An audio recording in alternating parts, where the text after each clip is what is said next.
आज हम क्रिया के बारे में पढ़ेंगे कि क्रिया किसे कहते हैं और क्रिया के कितने रूप होते हैं और क्रिया के कितने काल होते हैं। तो क्रिया वह शब्द या शब्द समूह है जिससे किसी कार्य के होने का बोध होता है, उसे हम क्या कहेंगे? क्रिया।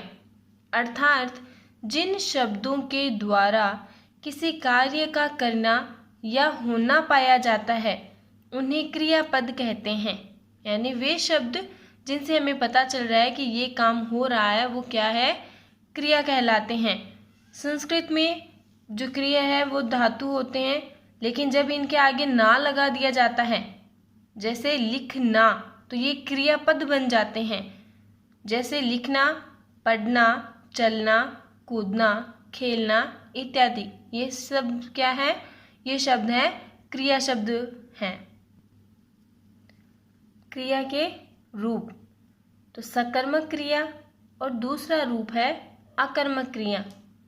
सीधी हम इसकी परिभाषा नहीं पढ़ेंगे, पहले इनके अर्थ को समझेंगे ताकि परिभाषा है वो हम आसानी से समझ सकें। तो सबसे पहले सकर्मक का अर्थ समझेंगे कि सकर्मक क्रिया क्या है। यहाँ दो क्रियाएं हैं, आगे हम जानेंगे कि सकर्मक क्रिया क्या है और अकर्मक क्रिया क्या है, वो भी उदाहरणों के माध्यम से। जैसा कि हम नाम पर ध्यान दें कि दोनों शब्दों में, सकर्मक व अकर्मक में कर्म शब्द आता है, यानी इनमें जो कर्म शब्द दिए हैं वो एक जैसे हैं, और सकर्मक में स है वो पहले लगा हुआ है और यहाँ अकर्मक के आगे ए लगा हुआ है।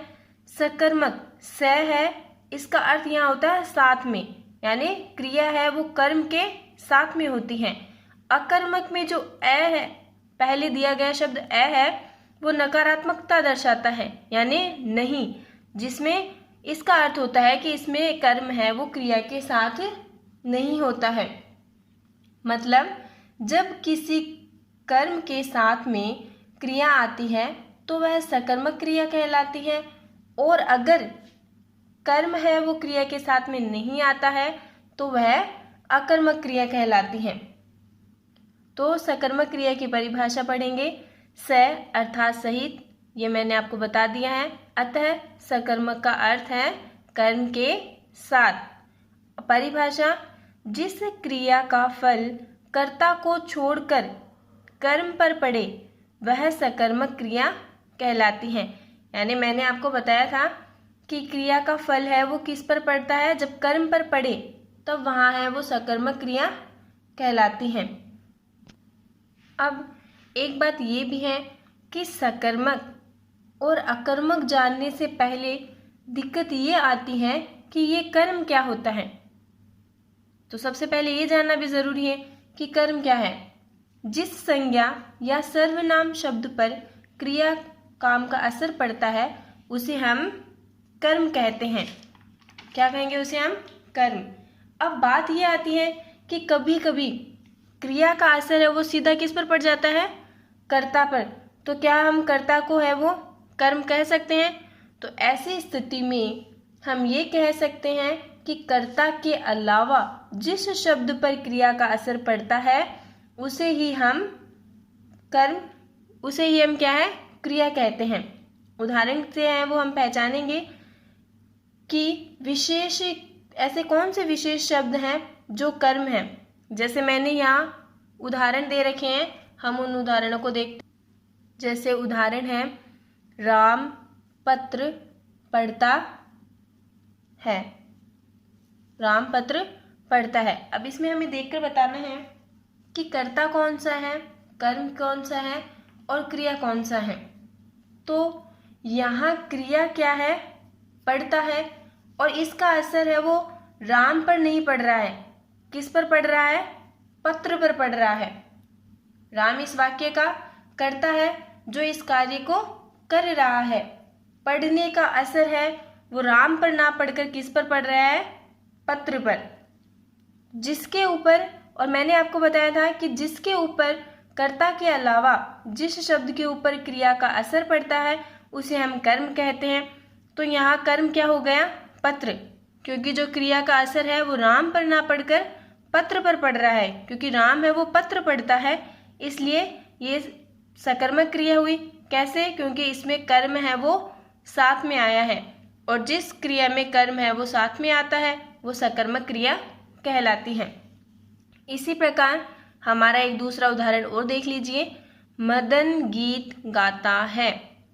मदन है, इसमें करता है, और गाता है क्रिया है, यानी मदन है वो गीत गाने की क्रिया कर रहा है, और गीत है इसमें भी क्रिया का असर किस पर? मदन पर ना पड़कर किस पर पड़ रहा है? गीत पर। तो ये क्या हो गया? कर्म, यानी ये भी क्या है? सकर्मक क्रिया है। अब इसी प्रकार हम अकर्मक क्रिया के बारे में जानेंगे। तो है अकर्मक क्रिया, यानी इसमें कर्म है वो साथ में नहीं होता है। जिस वाक्य में क्रिया का प्रभाव या फल केवल कर्ता पर ही पड़ता है, कर्म पर ना पड़कर सीधा कर्ता पर पड़ता है, तो कर्म की वहाँ संभावना ही नहीं रहती, उसे अकर्मक क्रिया कहते हैं। अर्थात जब क्रिया कर्म के साथ नहीं आती है तो उसे हम अकर्मक क्रिया कहा जाता है। सकर्मक में है वो क्रिया कर्म के साथ आती है, और अकर्मक में क्रिया है वो कर्म के साथ नहीं आती है, यानी अकर्मक में पूरा प्रभाव है वो किस पर पड़ता है? कर्ता पर। अब इसका एक उदाहरण देखेंगे। जैसे राम पढ़ता है, तो राम पढ़ता है, राम है वो इसमें करता है, पढ़ता है वो इसमें क्या है? क्रिया है। और जब क्रिया का असर कर्ता के ऊपर पड़ता है और शब्द पर है वो नहीं पड़ता है बल्कि कर्ता पर ही पड़ता है, तो वहाँ अकर्मक क्रिया होती है। जैसे हमने सकर्मक में जो उदाहरण देखा था कि राम पत्र पढ़ता है, बीच में क्या है? वो पत्र आ गया था, तो उसका असर क्या है? क्रिया का असर पत्र पर पड़ रहा था। यहाँ पत्र ना होकर सीधा असर राम पर पड़ रहा है, तो क्या है? कर्ता पर पड़ रहा है, तो ये क्रिया है वो कर्म के साथ नहीं है, तो ये अकर्मक क्रिया है। इसी प्रकार हम एक दूसरा उदाहरण और देखेंगे। दूसरा उदाहरण है सरला खेल रही है। इसमें खेल रही है यानी सरला खेल रही है, क्रिया खेल रही है, कर्ता है वो सरला है। इसमें भी क्रिया का सीधा असर है वो किस पर पड़ रहा है? सरला पर, कर्ता पर पड़ रहा है, तो इसमें कर्म नहीं है, अर्थात यह क्रिया है वो कर्म के साथ नहीं है, तो ये अकर्मक क्रिया हुई। अब नीचे है वो कुछ उदाहरण मैंने लिखे हैं जिनमें हम क्रिया के शब्द पहचानेंगे। जैसे सिंह अनेक जीवों को मारता था, इसमें क्रिया कौन सी है? मारता था। खरगोश कुछ देर से गया, तो इसमें गया क्रिया है, यानी जो खरगोश है वो ये काम कर रहा है, गया, वो चला गया है। वह कल जयपुर जाएगा, तो इसमें भी क्रिया कौन सी है? जाएगा, क्योंकि मैंने कहा था कि जिस शब्द से किसी काम का होना प्रकट हो वही क्रिया कहलाती है। जाएगा, तो ये शब्द हमें बता रहा है कि वो ये काम करेगा, तो इसमें जाएगा शब्द है वो क्या है? क्रिया है। गीता पुस्तक पढ़ रही है, तो इसमें पढ़ रही है वो क्या है? क्रिया है, यानी गीता है वो ये काम करेगी तो वह पढ़ रही है। जैसे मैंने यहाँ नीचे लिख दिए थे कौन कौन से शब्द है वो क्रिया वाले शब्द हैं, मारता था, गया, जाएगा, पढ़ रही है।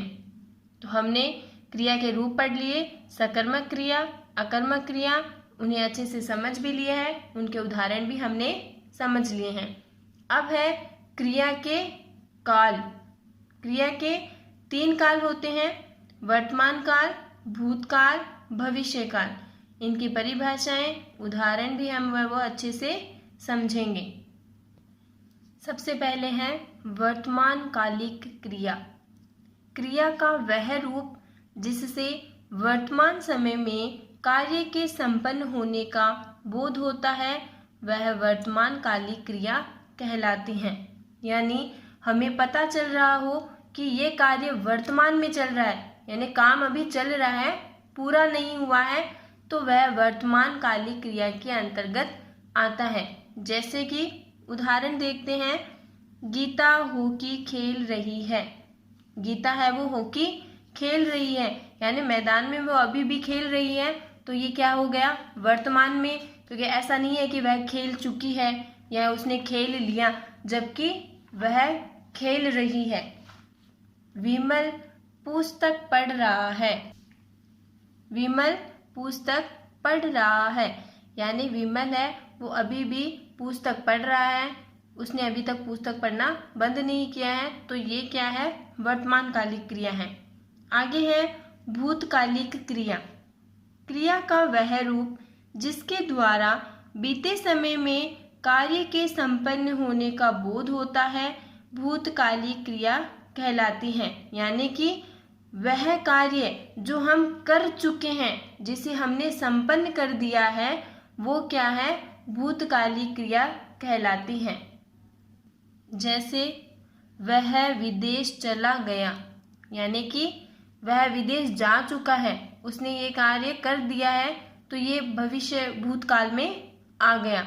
उसने बहुत मधुर गीत गाया, यानी वह गीत गा चुकी है, उसने अपना गीत गाकर संपन्न कर दिया है, तो ये भी क्या है, भूतकालिक क्रिया के अंतर्गत आती है।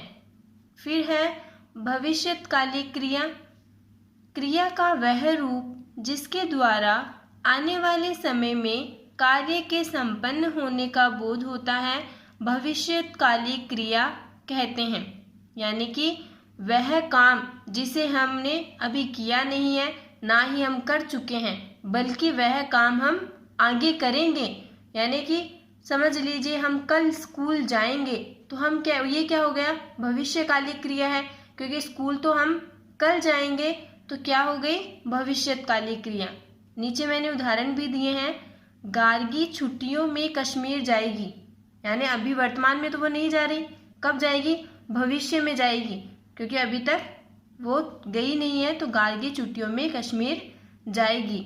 अब है दिनेश निबंध प्रतियोगिता में भाग लेगा, यानी दिनेश ने अभी तक प्रतियोगिता में है वो भाग नहीं लिया है, वह प्रतियोगिता में भाग लेगा।